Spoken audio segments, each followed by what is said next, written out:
اے میرے بندو تم نے اس سے زیادہ اچھی آواز کبھی سنی؟ بندے عرض کریں گے اے اللہ کبھی نہیں سنی۔ اللہ تعالیٰ فرمائے گا میں تمہیں سناتا ہوں۔ چنانچہ اللہ رب العزت سورۃ رحمان کی خود تلاوت فرمائے گا۔ اپنی جائز حاجات اور مرادوں کے حصول کے لیے اللہ کی طرف رجوع کرے، فرائض کی پابندی کرے، گناہوں سے بچے اور کثرت سے توبہ و استغفار کرے، اور اس کے ساتھ حدیث میں بتائے ہوئے درج ذیل طریقے پر عمل کرے۔ حدیث میں ہے کہ جس شخص کو اللہ تعالیٰ سے کوئی خاص حاجت یا اس کے کسی بندے سے کوئی خاص کام پیش آ جائے تو اس کو چاہیے کہ وضو کرے خوب اچھی طرح، پھر 2 رکعت اپنی حاجت کی نیت سے نماز حاجت پڑھے، اس کے بعد اللہ تعالیٰ کی حمد و ثنا کرے اور رسول اللہ صلی اللہ علیہ وآلہ وسلم پر صلاۃ و سلام بھیجے۔ وظائف سے قبل غور فرمائیے کہ ہماری زبانوں میں تاثیر کیوں نہیں؟ ہم 40 اور 90 دن کے عمل کرتے ہیں مگر نتیجہ صفر کیوں؟ ہماری ایک پریشانی ختم نہیں ہوتی دوسری نازل ہو جاتی ہے کیوں؟ کوئی اولاد سے بیزار ہے، کوئی اولاد کی طلب میں مارا پھر رہا ہے، کوئی والدین کے رویوں سے تنگ، مال و جان، معاشرہ، رشتہ داری،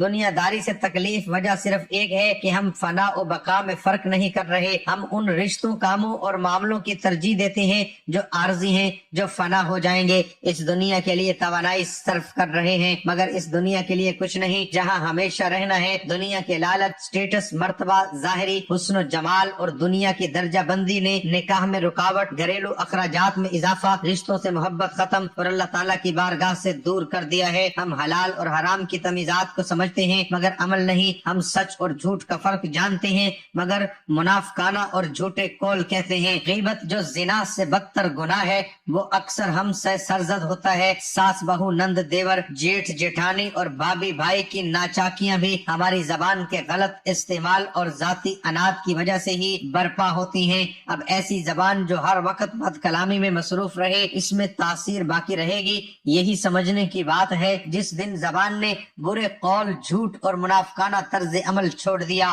اس دن آپ کی زبان سے جو لفظ نکلے گا وہ قول حق ہوگا اور اس زبان سے مانگی گئی کوئی دعا رد نہیں ہوگی۔ اب وہ عمل حاضر ہے جس کا آپ کو شدت سے انتظار تھا۔ یہ بابرکت وظیفہ، کاروبار میں بندش، ملازمت، نکاح میں رکاوٹ، قانونی و عدالتی مسائل یا زندگی میں کوئی بھی حاجت درپیش ہو تو اس عمل کو کیجیے۔ کلام و طعام میں حد درجہ پرہیز کر سکیں، حرام اور خلاف شرع امور سے بچیں، مقررہ وقت اور مقررہ جگہ پر ہی عمل کریں، سستی کی ہرگز کوئی گنجائش نہیں۔ ان دونوں میں بکثرت استغفار و درود پڑھے۔ کہتے ہیں کہ ایک ماں بیٹے میں مناظرہ چل رہا تھا، ماں کا موقف تھا کہ اللہ کھلاتا ہے تو ہم کھاتے ہیں، بیٹے کا کہنا تھا ہم کھاتے ہیں، اگر ہم نہ کھانا چاہیں تو اللہ نہیں کھلا سکتا۔ اس مناظرے کے دوران ماں نے بیٹے کے آگے کھانا رکھ دیا تو بیٹے نے کہا چلے میں یہ آج رات والا کھانا نہیں کھا رہا، اللہ کھلا کر دکھائے۔ ماں بیٹے کے پیچھے پڑ گئی، پاگل نہ بن، کھانا کھا لے، اور بیٹے نے ضد پکڑ لی کہ میں نے نہیں کھانا، اللہ کھلا کر دکھائے۔ ماں بیٹے کو بھوکا کہاں دیکھ پاتی ہے، اس نے اصرار شروع کیا تو بیٹا گھر سے نکل کر گاؤں کے قبرستان میں جا کے سو گیا۔ ماں نے ایک زبردست قسم کا خوشبودار حلوہ بنایا اور جا کر بیٹے سے کچھ فاصلے پر ایک قبر پر اس خیال سے رکھ آئی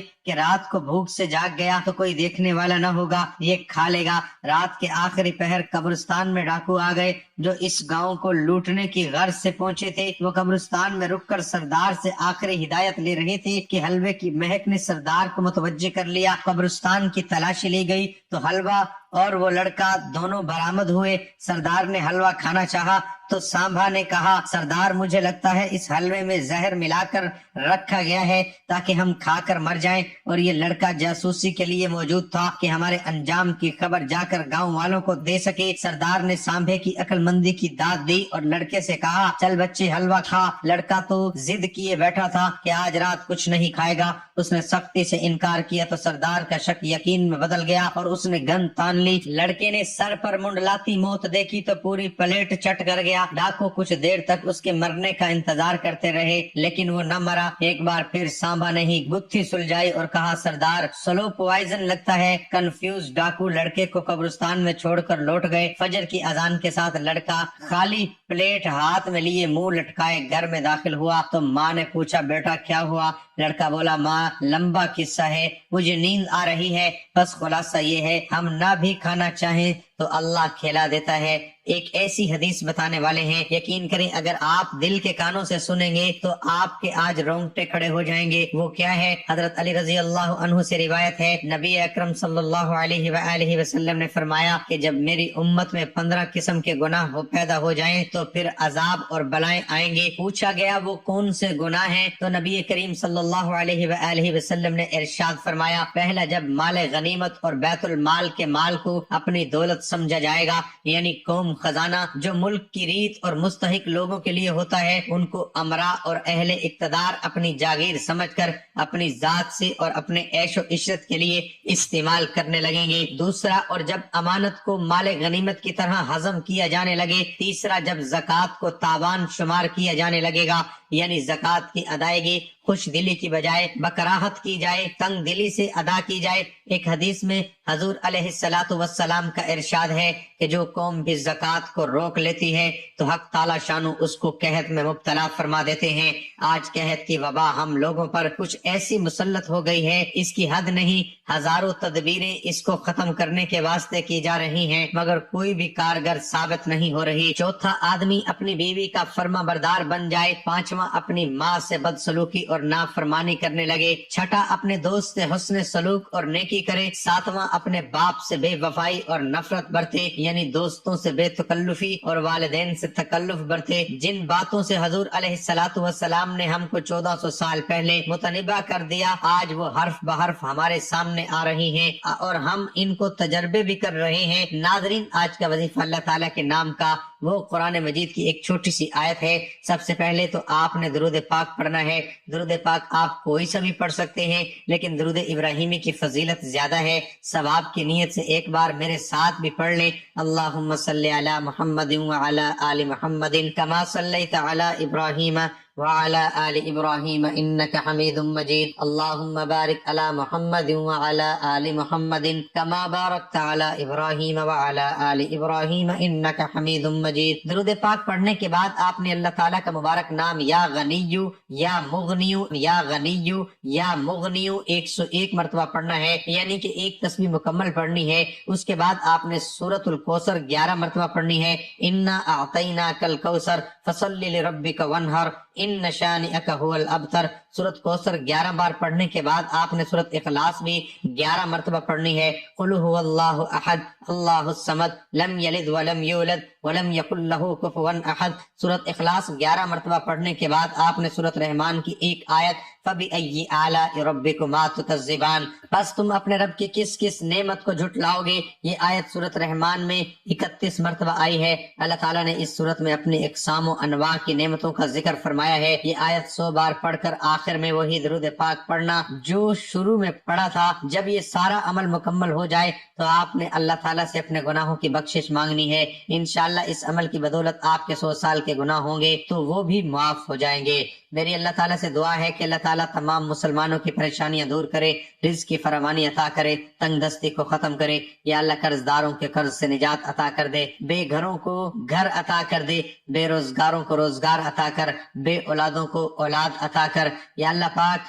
ہمارے سارے کبیرہ صغیرہ گناہوں کو معاف فرما، ہمیں 5 وقت کا نمازی بنا، ماں باپ کا فرما بردار بنا، اور دین اسلام کے احکامات پر عمل کرنے کی توفیق عطا فرما، آمین ثم آمین۔ صدقہ و خیرات پوشیدہ کیا جائے یا ظاہراً، دونوں صورتیں جائز ہیں اور یہ گناہوں کی بخشش کا ذریعہ ہے۔ اللہ تعالیٰ نے قرآن حکیم میں فرمایا، اور جو لوگ اپنے مال اللہ کی رضا حاصل کرنے اور اپنے آپ کو ایمان و اطاعت پر مضبوط کرنے کے لیے خرچ کرتے ہیں، ان کی مثال ایک ایسے باغ کی سی ہے جو اونچی سطح پر ہو، اس پر زوردار بارش ہو تو وہ 2 گنا پھل لائے، اور اگر اسے زوردار بارش نہ ملے تو اسے شبنم یا ہلکی سی پھوار بھی کافی ہو۔ اور اللہ تمہارے اعمال کو خوب دیکھنے والا ہے۔ صدقہ مال میں کچھ بھی کمی نہیں کرتا، بندے کی معاف کرنے سے اللہ تعالیٰ اس کی عزت ہی بڑھاتا ہے، اور جو شخص بھی اللہ تعالیٰ کی رضا کے لیے عاجزی اختیار کرتا ہے تو اللہ تعالیٰ اس کا درجہ ہی بلند فرماتا ہے۔ حضرت انس بن مالک رضی اللہ عنہما روایت کرتے ہیں کہ حضور نبی اکرم صلی اللہ علیہ وآلہ وسلم نے فرمایا، جو شخص ثواب کی نیت سے اللہ تعالیٰ کی رضا جوئی کے لیے صدقہ کرتا ہے اس کے لیے یہ نار جہنم سے رکاوٹ ہے۔ ان احادیث مبارکہ سے معلوم ہوا کہ صدقہ و خیرات کرنے کی بہت زیادہ فضیلت ہے، اس سے اللہ تعالیٰ اور اس کے رسول صلی اللہ علیہ وآلہ وسلم کی رضا و قرب نصیب ہوتا ہے، اور یہ عمر میں اضافے کا باعث بنتا ہے۔ اس سے نہ صرف مصائب و آلام اور بلائیں دور ہوتی ہیں بلکہ اہل قبور بھی صدقے کی برکات سے مستفیض ہوتے ہیں۔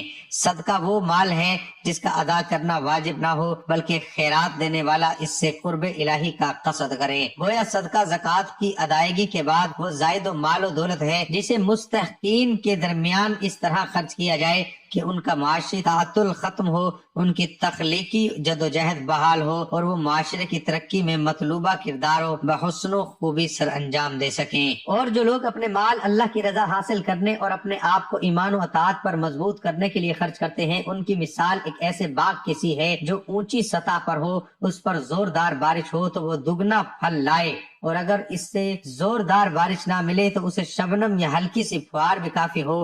اور اللہ تمہارے اعمال کو خوب دیکھنے والا ہے، اگر تم خیرات ظاہر کر کے دو تو یہ بھی اچھا ہے، اس سے دوسروں کو ترغیب ہوگی، اور اگر تم انہیں مخفی رکھو اور محتاجوں کو پہنچا دو تو یہ تمہارے لیے اور بہتر ہے، اور اللہ اس خیرات کی وجہ سے تمہارے کچھ گناہوں کو تم سے دور فرما دے گا، اور اللہ تمہارے اعمال سے باخبر ہے۔